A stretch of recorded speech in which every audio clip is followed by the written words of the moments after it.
What's up, guys? How are you? Welcome into a Tuesday morning episode of the Daily Juice podcast. My name is Matt Perrault. I am the host of this 365-day extravaganza that we call the Daily Juice podcast. And, well, the Daily Juice, thanks to hitting our three-leg moneyline parlay in Major League Baseball yesterday, we wind up 1.62 units on the day. Panthers and the Hurricanes, we did not get that right. That game landed 3-0. Panthers got blanked. Anthony Edwards, points, rebounds, and assists, woefully under. The T-Wolves lose, and our 5.5, we're in jeopardy there. We need the T-Wolves to extend that series to 6 games and force it back to Minnesota. Can they win on the road? I don't know. But D-backs, Mets, and the Cubs, it wasn't completely easy with the Mets, but they got there with a 2-1 win. Cubs win, and D-backs shut out the Pirates 5-0. More on that coming up here in just 1 second. I am not going to bet hockey today because I've been kind of cold in hockey, and I want to watch the Stars and the Oilers a little bit. Probably a good in-game betting opportunity. If I was going to bet anything, it probably would be over in the first period, but I may get involved with that. I may not. I don't know. We got to see how the day goes and with the line movement and any goaltending changes, anything like that might pop up. So I'm not going to touch hockey today, but I do have 2 basketball plays and 1 Major League Baseball bet to give you guys. But before we do that, let's remind you about the Hakeem Olajuwon jersey that currently is being given away by us, thanks to our friends at pristineauction.com. It's being given away for free.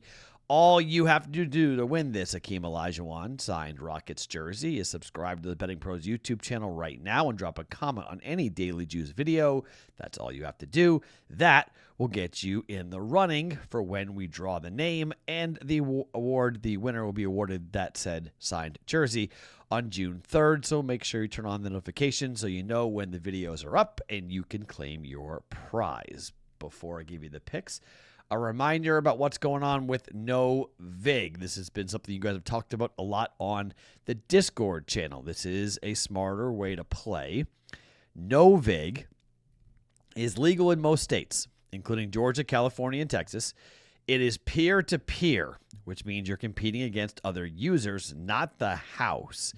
You can often get better lines than traditional books. You can even set your own lines, which gives you more control than what sports books normally give you. There are no commissions or hidden fees. If you want to get involved, they use a coin deposit system. It's a little bit different. It is real money. You can use the code DAILYJUICE. Now, what we've been told is they capitalize all of this. Daily Juice.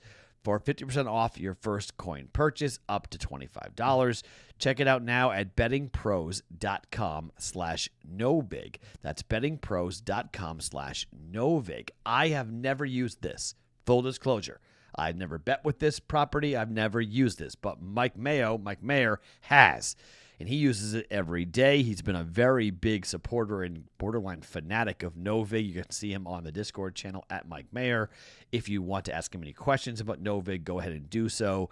He'll answer any questions you may have about using NOVIG because that's where he plays, and he lives in the state of Georgia. So you can go and check that out with NOVIG. Okay, let's start talking about, rinse and repeat.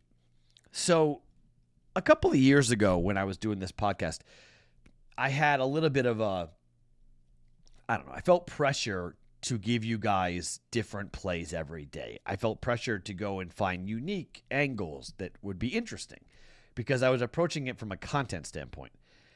I changed and approached it from a betting standpoint because there is no reason not to bet the same parlay we bet yesterday again. Now, why?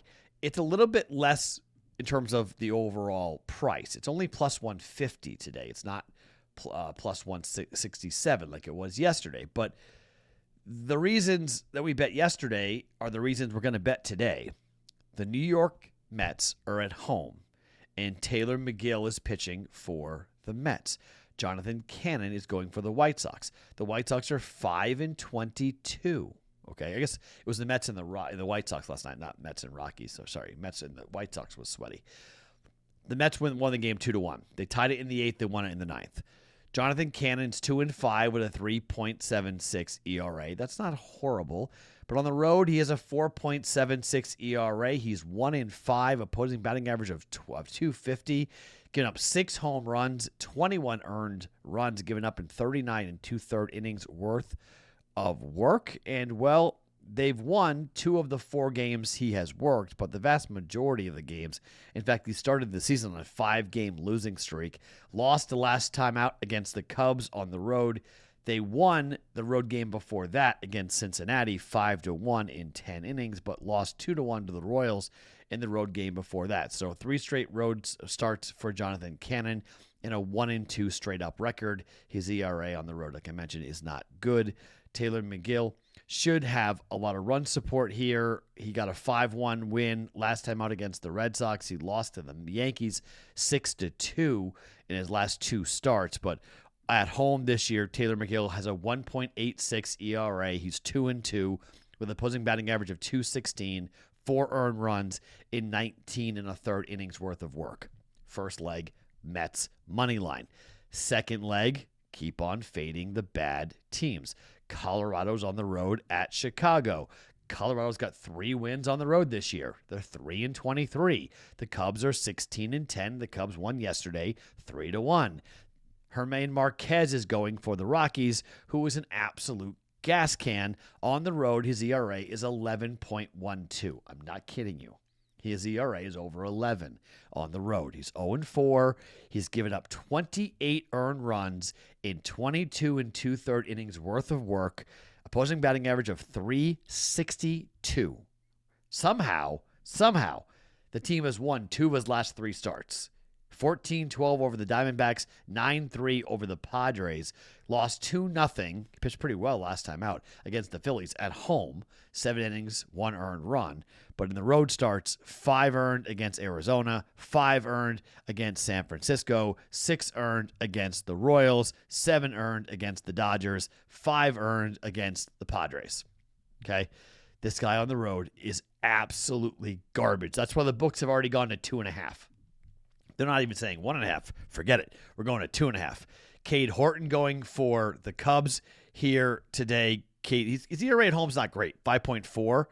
Opposing batting average of 333. So the game could be a touch high scoring, but he's won all 3 of his starts.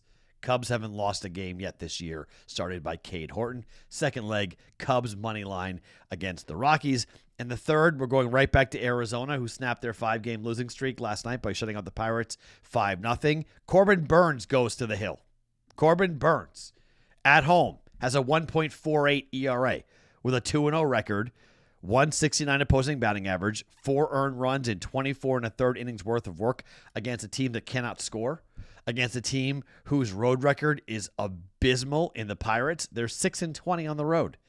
14-13 now for the Diamondbacks, but this is the guy you want on the mound. I don't care who's throwing for the Pirates, but Mike Burrows is throwing for the Pirates. His second game starting so far this year, 8-5 loss in the only other game he started. He went 5 innings, 4 earned runs. Somehow the team scored 5 runs for him, but lost the game 8-5. Same bet as yesterday. Diamondbacks, Cubs, Mets, plus 150 for 1 unit. Now, to the NBA. Indiana's laying 2.5 against the Knicks.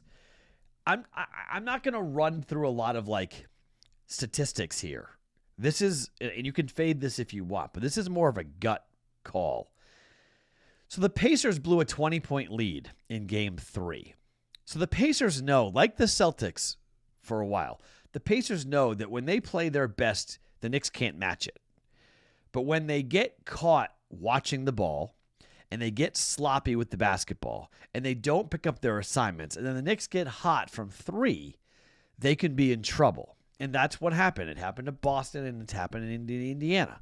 The difference is Indiana had game 1 and 2 under their belt. If Boston had won game 2 of the series, in which they lost that game by 1 point, if Boston wins game 2, we're talking about a wholly different series, maybe a different opponent for the Pacers here in the Eastern Conference Finals. But Boston did win game 2. They lost game 1 and they lost game 2, and they blew 20-point leads in both. I'm going to lay the 2.5 with Indiana. I think they're going to be really, really good today. I think they're going to be more effective, and that's even with Neesmith's injury being a game-time decision. I think with or without him, I'm comfortable laying the 2.5. I just think at home in that environment, after what happened in Game 3, this team knows that they let one slip through their grasps. This team knows they have to go back to New York now. So the Knicks got it back to New York. But I think today, I'm taking Indiana. Lay the 2.5 points with the Pacers at minus 110. I have the plus 125 bet still for them to win the series. I'm not going to hedge off that yet. I think it's still if it's 2-2, maybe I will look at that. But I'm going to lay the 2.5 here with the Pacers today for 1.1 units. And for the last bet, I'm going to go back to the prop bet cheat sheet, and I'm going to go to points, rebounds, and assists. Again, it hit easily for us yesterday with Anthony Edwards, and we're going to take Tyrese Halliburton under 35.5 points, rebounds, and assists at minus 120. It was 34.5 last game. He wound up with 31. It was 33.5 in Game 2. He ended up with 33. Back-to-back unders. In Game 1, he scored 31 points, had 11 assists, so he had well over the 32.5 points, rebounds, and assists number, over 46. He got to 46, so that flew over. 35.5 is minus 120.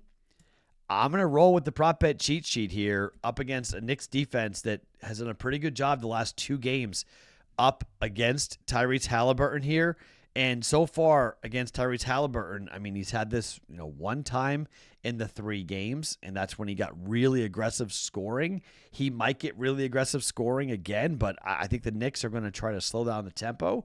I don't mind an underplay in the game here for Game 4, but I'm going to follow the prop bet cheat sheet. Tyrese Halliburton, points, rebounds, and assists under 35.5 at minus 120. So, our plays for today. Diamondbacks, Mets, Cubs, same parlay as yesterday, plus 150 for 1 unit. Pacers laying 2.5 in Game 4 against the Knicks for 1.1 units. And Tyrese Halliburton, points, rebounds, and assists under 35.5 at minus 120 for 1.2 units. My name is Matt Perrault. You guys can follow me across all of my socials at Sports Talk Matt, wherever you guys get your podcasts each and every morning. It is the Daily Juice.